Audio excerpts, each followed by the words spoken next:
Hello students, today we will be discussing about nucleosomes. बेटा eukaryotic cell में हमारा genetic material क्या है? डीएनए।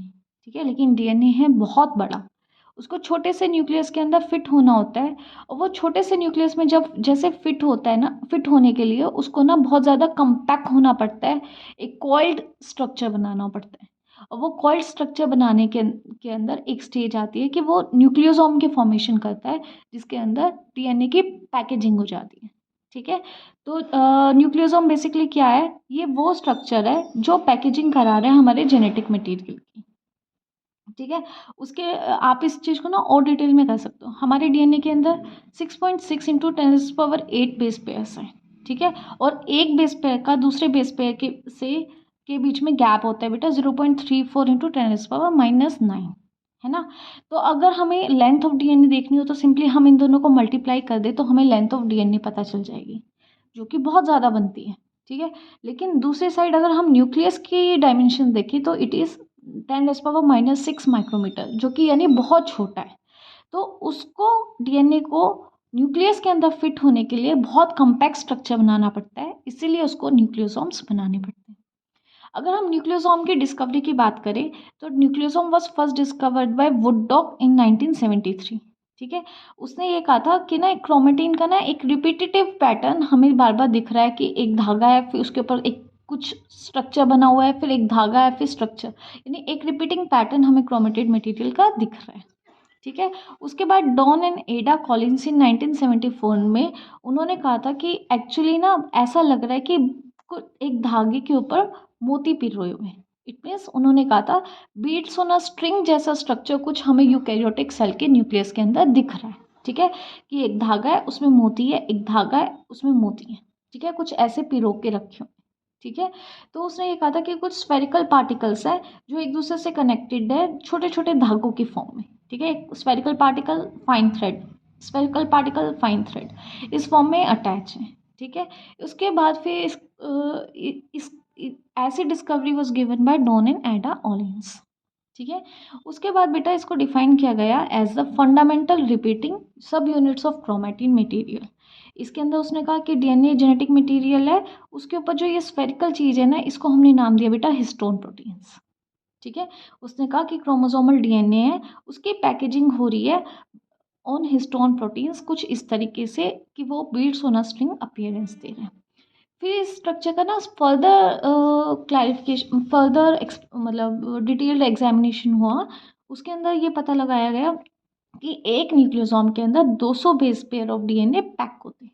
ठीक है, फिर इस डीएनए को दो डीएनए में डिवाइड करके स्टडी किया गया, that is core DNA and linker DNA. ठीक है, उस बेसिकली क्या हुआ था बेटा, ये है हमारा हिस्टोन प्रोटीन जो स्फेरिकल शेप में। ठीक है, इसके ऊपर जो ये डीएनए है बेटा, ये कुछ इस फॉर्म में रैप हुआ हुआ है। ठीक है, इस फॉर्म में वो रैप हुआ हुआ है। ठीक है, तो जो मतलब जो पार्ट इस हिस्टोन प्रोटीन के साथ मतलब कंपैक्ट फॉर्म में पैक हो रहा है, उसको हमने नाम दिया बेटा कोर डीएनए।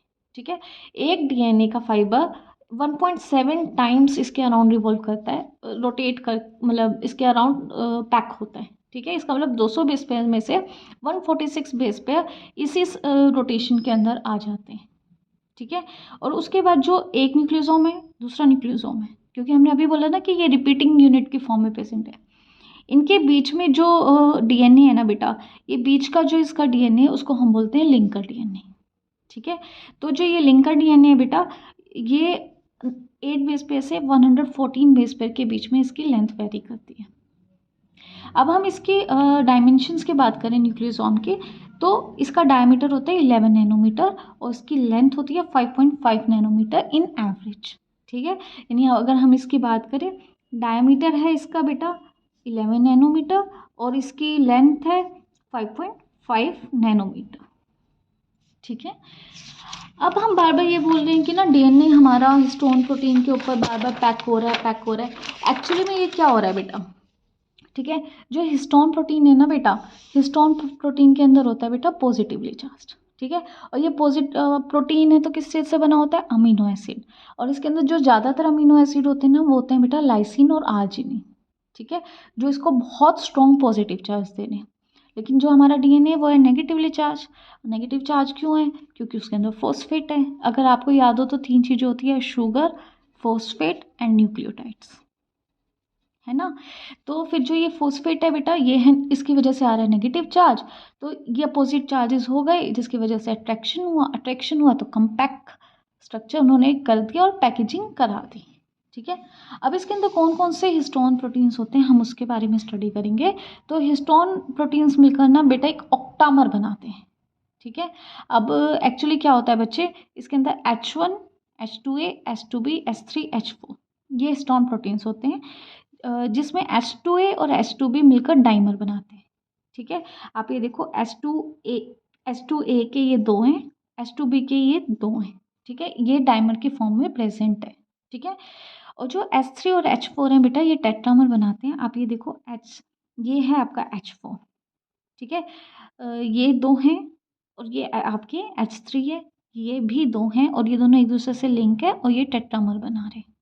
ठीक है। तो आप ये बोलते हो कि देखो ये तो हो गया टेट्रामर और इसके 2 हो गए डाइमर, जिसकी वजह से ये क्या बन गया, ऑक्टामर। ठीक है, ये बन गया बेटा ऑक्टामर। अब इसमें जो H1 प्रोटीन होता है ना बेटा, वो यहाँ पर प्रेजेंट होता है और ये ना जो हमारा लिंकर डीएनए उसको भी थोड़ा सा कंपैक्ट करके पैक कराता है। ठीक है, इसीलिए जो H1 होता है उसको हम बोलते हैं बेटा लिंकर डीएनए, और जो ये बाकी 4 हैं इसको हम बोलते हैं बेटा H1 को बोलते हैं हम लिंकर प्रोटीन, और जो हमारे बाकी ये 4 हैं इसको हम बोलते हैं बेटा कोर प्रोटीन्स। ठीक है। उसके अलावा अब मैं बेटा इनकी ना लेवल ऑफ आपको कंडेंसेशन दिखाऊं तो ये आपका है डबल हेलिकल डीएनए मॉलिक्यूल। ठीक है, जो 2 नैनोमीटर थिकनेस है।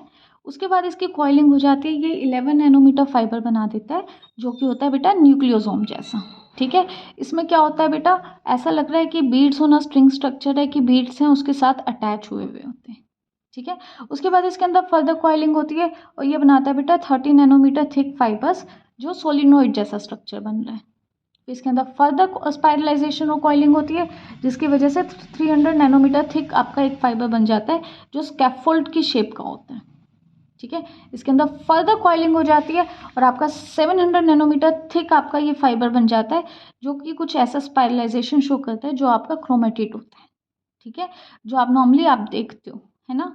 और उसके बाद इसके अंदर फर्दर कॉइलिंग होती है और ये 1400 नैनोमीटर थिक आपका क्रोमोसोम का स्ट्रक्चर बनाता है, जिसके अंदर सेंट्रोमेयर है और ये आपके शॉर्ट आर्म्स हैं, ये आपके लॉन्ग आर्म्स हैं। ठीक है, और यही वो स्टेज है जो आपको मेटाफेज के अंदर दिख रही होती है, क्रोमोसोम्स, जिसकी आप पढ़ते हो। ठीक है, तो ये थी आपकी लेवल ऑफ ऑर्गेनाइजेशन की एक, जो आपका डीएनए इतना लंबा स्ट्रक्चर था, वो इतना ज़्यादा कम्पैक्ट होकर बस अपनी थिकनेस बढ़ाता रहता है और क्रोमोसोम में कन्वर्ट हो जाता है, और ये क्रोमोसोम आपका ईजिली न्यूक्लियस के अंदर पैक हो जाता है। ठीक है, आई होप आपको समझ में आया होगा। If you have any doubt you can comment in the comment section. Keep watching, thank you.